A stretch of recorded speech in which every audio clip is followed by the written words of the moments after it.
ഉക്രൈന്റെ armed ഫോഴ്സസിന്റെ കമാൻഡറായ Syrskyi എത്രയും പെട്ടെന്ന് തന്നെ ഉക്രൈൻ കീഴടങ്ങാനുള്ള ഒരു എഗ്രിമെന്റ് റഷ്യയുമായി സൈൻ ചെയ്യും. സെലൻസ്കിക്ക് എതിരായി ഉക്രൈനിലുള്ള ഒരുപാട് കമാൻഡോസ് തന്നെ മാറാൻ തുടങ്ങിയിട്ടുണ്ട്. എത്രയും പെട്ടെന്ന് ഉക്രൈന്റെ കീഴടങ്ങളിനെ കുറിച്ചുള്ള പ്രധാനപ്പെട്ട വിവരങ്ങൾ പുറത്തുവരാൻ പോകുന്നുവെന്ന് ഉക്രൈനുള്ളിലെ വളരെ പ്രധാനപ്പെട്ട അധികാരി ഒരു വിവരം പുറത്തുവിട്ടു. ഈ അധികാരി ആരാണ്? ഉക്രൈൻ സത്യത്തിൽ കീഴടങ്ങാൻ തയ്യാറാണോ? ഇവർ ഇങ്ങനെ ആരോപണങ്ങൾ പറയുന്നതിന് കാരണം സെലൻസ്കിക്ക് എതിരായിട്ടുള്ള ഒരു മനോഭാവം കൊണ്ടാണോ? അല്ലെങ്കിൽ സത്യത്തിൽ ഉക്രൈനുള്ളിൽ ഇങ്ങനെയുള്ള പ്രശ്നങ്ങൾ നടക്കുന്നുണ്ടോ എന്ന് ഈ വീഡിയോയിലൂടെ വ്യക്തമായി കാണാം.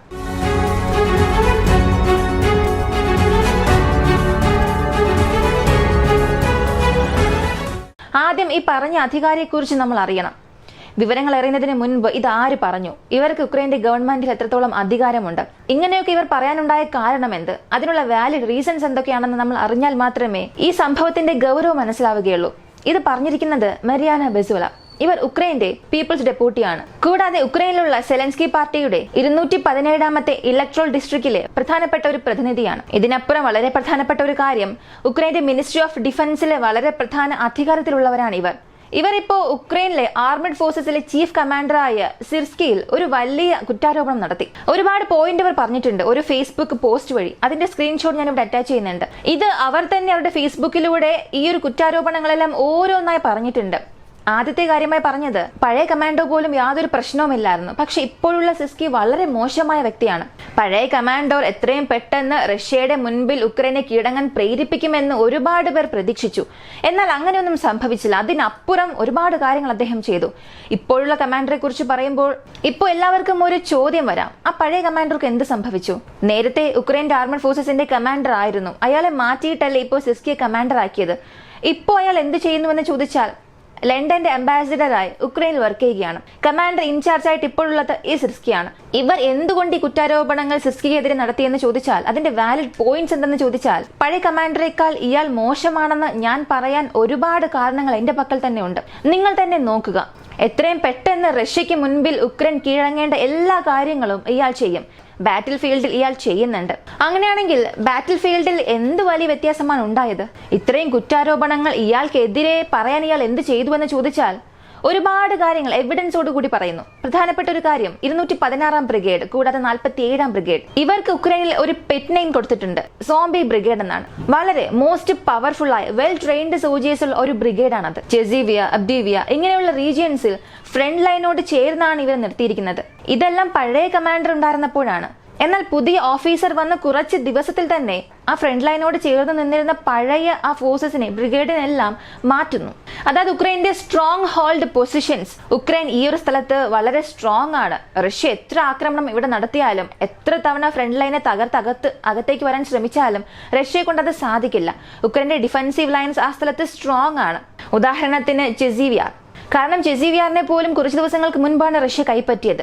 അങ്ങനെ സ്ട്രോങ് ഹോൾസ് ഉള്ള ബ്രിഗേഡ്സിനെ എല്ലാം ഫ്രണ്ട് ലൈനെ വിട്ട് പുറകിലേക്ക് കൊണ്ടുവരുന്നു.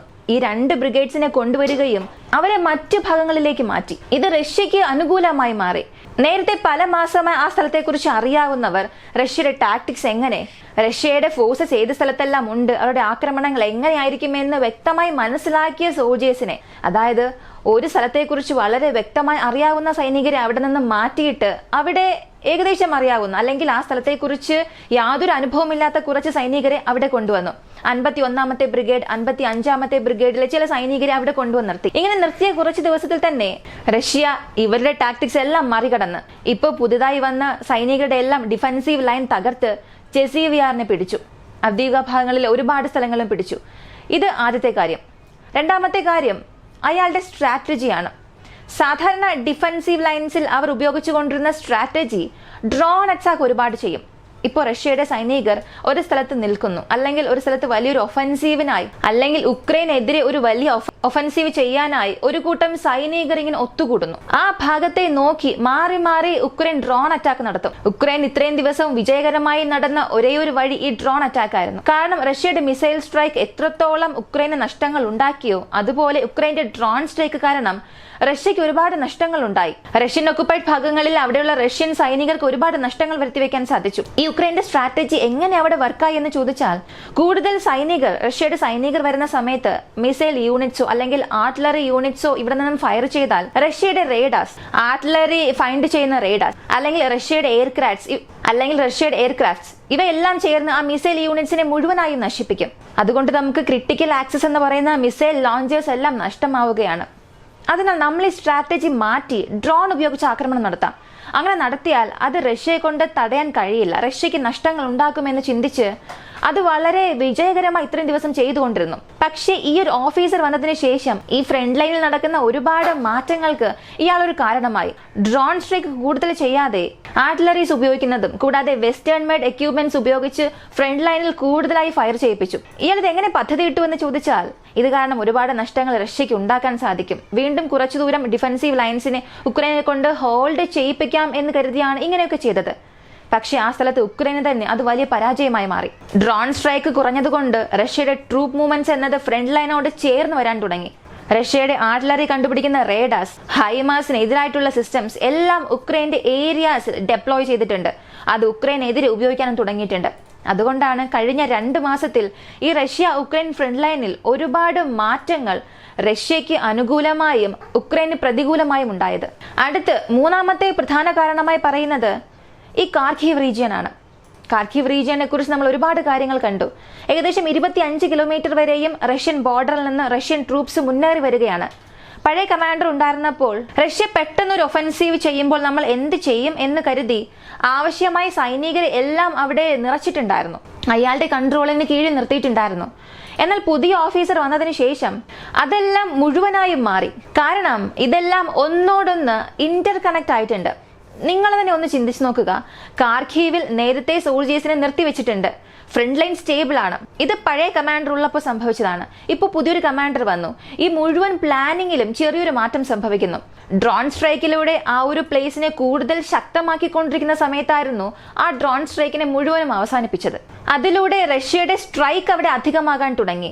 ഇങ്ങനെ അധികമാകുമ്പോൾ അവിടെയുള്ള സൈനികരുടെ എണ്ണം കുറയാൻ തുടങ്ങി, കൂടുതൽ നഷ്ടങ്ങളും സംഭവിക്കാൻ തുടങ്ങി. ഇപ്പൊ ഉക്രൈന് മനസ്സിലായി അവിടെ നമുക്ക് ആളുകൾ കുറവാണ്, അതിനാൽ മറ്റുള്ള ഭാഗങ്ങളിൽ നിന്ന് ഈ കാർക്കീവിൽ നിന്നുള്ള പല സൈനികരെയും ഇവിടെ കൊണ്ടുവന്ന് നിർത്തുന്നു. ഇപ്പോൾ ആ ഒരു സ്ഥലം വീക്കായി, കാർക്കീവ് ലീക്കായി. അങ്ങനെ അവിടെ റഷ്യ ലക്ഷ്യം വെച്ച് ആക്രമിക്കുമ്പോൾ അവിടെയും കൈകാര്യം ചെയ്യാൻ സാധിക്കാതെ ഇവിടെയും ശ്രദ്ധിക്കാൻ സാധിക്കാതെ ഉക്രൈൻ നട്ടം തിരിയാൻ തുടങ്ങി. അങ്ങനെ പുതിയ കമാൻഡർ എടുത്ത ഒരു ചെറിയ തീരുമാനം കാരണം ഉക്രൈൻ ഒരുപാട് നഷ്ടങ്ങൾ ഉണ്ടാകാൻ തുടങ്ങി. ഇവയെല്ലാം കാരണം കാണിച്ചാണ് മരിയാന ബിസൂല പറഞ്ഞത് ഇയാൾ എത്രയും പെട്ടെന്ന് നമ്മുടെ നാടിനെ റഷ്യയുടെ പക്കൽ കൊടുക്കുമെന്ന്. ശരി, ഇപ്പോ ഈ ക്ലെയിം വെച്ചവർക്ക്, അതായത് ഈ മരിയാനയ്ക്ക് ഉക്രൈൻ ഗവൺമെന്റിനുള്ളിൽ എന്തെങ്കിലും പ്രശ്നമുണ്ടായിരിക്കും, അതു കാരണം അവർ പറഞ്ഞിട്ടുണ്ടാകാമല്ലോ എന്ന് ചിന്തിക്കാം. അങ്ങനെയാണെങ്കിൽ ഈ കമാൻഡർക്ക് ഈ ഒരു അധികാരമുണ്ടോ? സെലൻസ്കിയെ പുഷ് ചെയ്യാനുള്ള അധികാരം ഈ കമാൻഡർ ഇൻ ചീഫിന് ഉണ്ടോ എന്ന് ചോദിച്ചാൽ തീർച്ചയായും ഉണ്ട്. ബാറ്റിൽ ഫീൽഡിൽ ഒരു അവസ്ഥ മാറുമ്പോൾ ആ നാടിന്റെ പ്രസിഡന്റിനെയോ അല്ലെങ്കിൽ പ്രധാനപ്പെട്ട അധികാരികളെയോ ഒരു സീസ് ഫയറിലേക്ക് തള്ളിവിടേണ്ട എല്ലാ അധികാരവും ഈ കമാൻഡർ ഇൻ ചീഫിനുണ്ട്. എന്നാൽ ഈ സ്ഥലത്ത് വരുന്ന ഒരു വലിയ പ്രശ്നം, ഇപ്പോ ഉക്രൈന്റെ ഗവൺമെന്റ് എന്നത് എക്സ്പയർഡ് ആയ ഒരു ഗവൺമെന്റ് ആണ്. ഉക്രൈന്റെ സെലൻസ്കി എന്നത് മുൻ പ്രസിഡന്റ് ആണ്, നിലവിലെ പ്രസിഡന്റ് അല്ല. നിലവിൽ സെലൻസ്കിയുടെ അധികാരകാലം കഴിഞ്ഞു. ഉക്രൈന്റെ റൂൾസ് അനുസരിച്ച്, അവരുടെ നിയമം അനുസരിച്ച് ഒരു പ്രധാനപ്പെട്ട യുദ്ധ സാഹചര്യത്തിൽ അവരുടെ പാർലമെന്റിന്റെ അധികാരം കുറച്ച് ദിവസത്തേക്ക് നീട്ടാൻ സാധിക്കും. അതല്ലാതെ അവിടെയുള്ള പ്രസിഡന്റിന്റെ അധികാരത്തെയോ അല്ലെങ്കിൽ പ്രധാനപ്പെട്ട അധികാരത്തിലുള്ള പാർട്ടി മെമ്പേഴ്സിന്റെ അധികാരത്തെയോ എക്സ്റ്റെൻഡ് ചെയ്യാനുള്ള നിയമങ്ങൾ ഉക്രൈൻ ഗവൺമെന്റിലില്ല.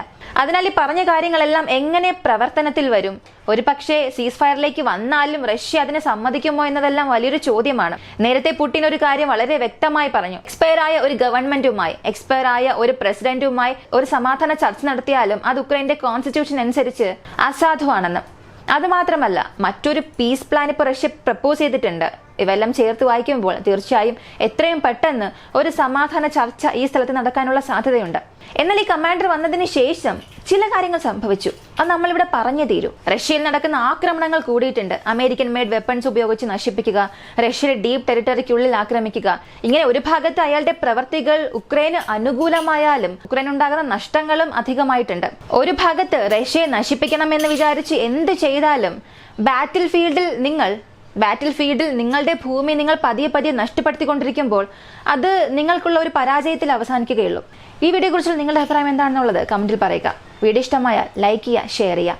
നമ്മുടെ ചാനൽ ആദ്യമായി കാണുന്നവരാണെങ്കിൽ മറക്കാതെ സബ്സ്ക്രൈബ് ചെയ്ത് സപ്പോർട്ട് ചെയ്യുക. മറ്റൊരു വീഡിയോയുമായി വീണ്ടും കാണാം.